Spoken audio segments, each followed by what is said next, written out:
Alright folks, Chisler, Bushcraft UK. One of the members up for him, I'm sure you all know him for his wood spirit skills and such like, staffs and things. He's Andy T, proper gentleman of the first order. Now Andy saw a thread with some of these buck saws up for him and got in touch with me and he says, what do you reckon? I reckon to do a fine job he's sent. So he sent me this. So we'll have a look at it, see what it's all about. He admits his leather work's not fantastic, but it's functional, does its job. And better still, it's recycled. It's from an old leather settee, I believe, that somebody dumped.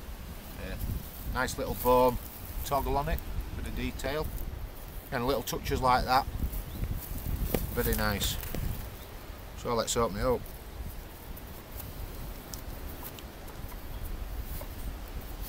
Here we go. See what we've got. One crossbar. You can see it's oak. It's beautiful. And he's made these himself. What else we've got? Another length.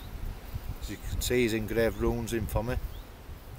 These have meanings specific to me, to the wood, as in the oak, and the woodland that we're in. Also means gift. So it's a significance between people that share gifts. Very important in his old ways. That's not Andy's work, as you can see it's not wood, that's me with a little bit of gaffer tape. So, first impressions. Just beautiful, just absolutely beautiful. Just real, says old, traditional, something it's just going to last a lifetime, but there's no end of function. I've had this sort of a week or so now. I've been waiting to get hold of one of these peg tooth blades. Seems pretty hard to find in this. It's 21 inches, that one, but more favoured for preparing firewood and such like. So we'll have a look at the assembly detail. I've got a couple of pins. Again, this is Mark II, it's only the second one he's ever made, so he's fine tuning bits, and I think he's already replaced these with nice brass pins. Give it some more effect, or even some good wooden pegs. It'd be good. Let's have a look. So he's made this one with an offset, so it gives a bit of an angle. So let's make sure we get it right way around. There we go. Just have a dry run. See about here. It's just beautiful. Just beautiful.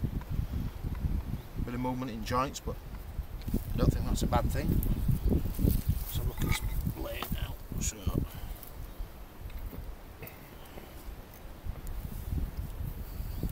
it's only the second time I've assembled this, so I have to remember which holes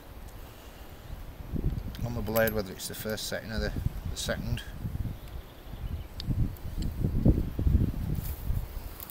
Again, you've got to be careful with these bow saw blades. They're very sharp, as I'm sure you all know.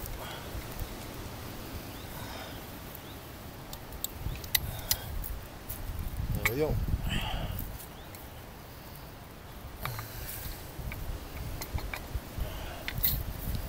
It's simple, isn't it? It's just simple and beautiful.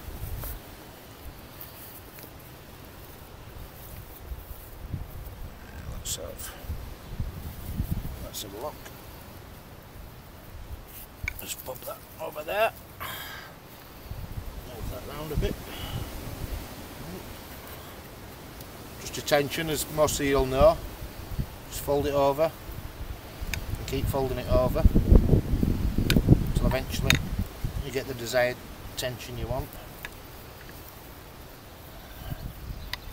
Obviously you don't want a stretchy cord, twine. So this is a good bit of strong jute, as you can see now. That's plenty of tension. How it were kicking away. Might be too much, but we'll see.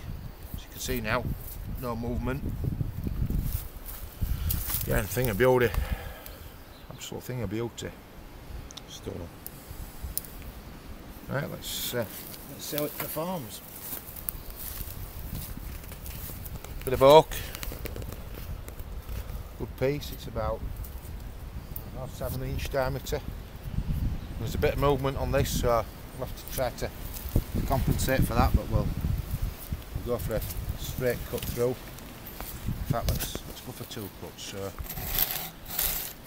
as you can see how the handles are, I suppose you could, in a situation if it was solid and you really wanted to put some pressure on, you could use 2 hands. You could have a friend at the other end, maybe odding it for you.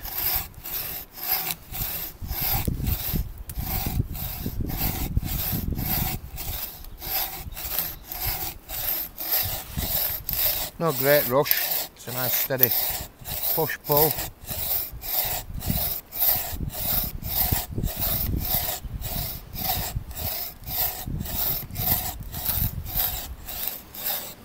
Bear in mind, we're not rating the blade, it's about the handle, it's about the frame itself. I'm not exactly sounding in the easiest position. That could have been like one of them other video review type things where they just pick on a nice saw bench, or I've got it all set up beforehand, but no, we're dark woods. I'm just seeing what it is. As I'm slowly getting to finish, you can see a slight problem.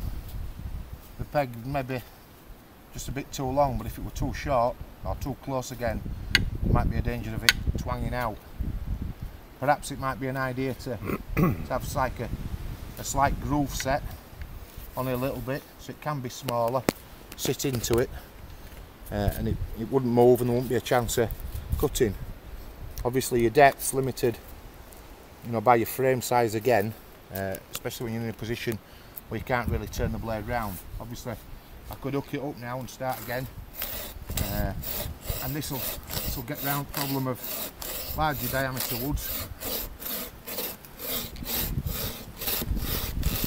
Talking like a big jackass off one of them videos. There you go. So that's first cut, first impression, and a little redness, but I've just done 3 or 4 other videos as well. But yeah, solid, no flaws.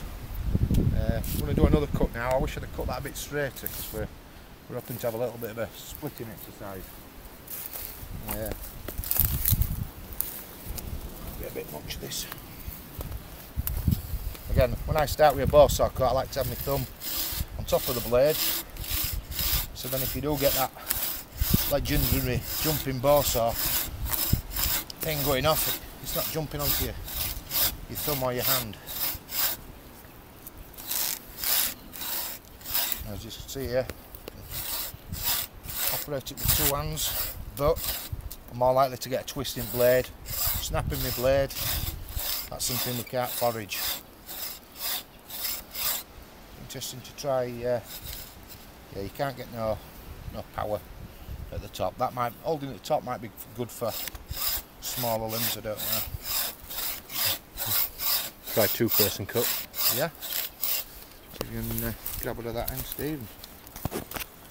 So I'll pull. Yep. Pull. Bit too hard, smashing my knuckles. Might be tough, but I'm not as tough as a good piece of oak. The chopper readers, sir. Hard and yeah. Beautiful. Again, feels gorgeous. See that wood? Not a great deal of effort. It takes a bit of fine tuning when you're doing it with 2 people.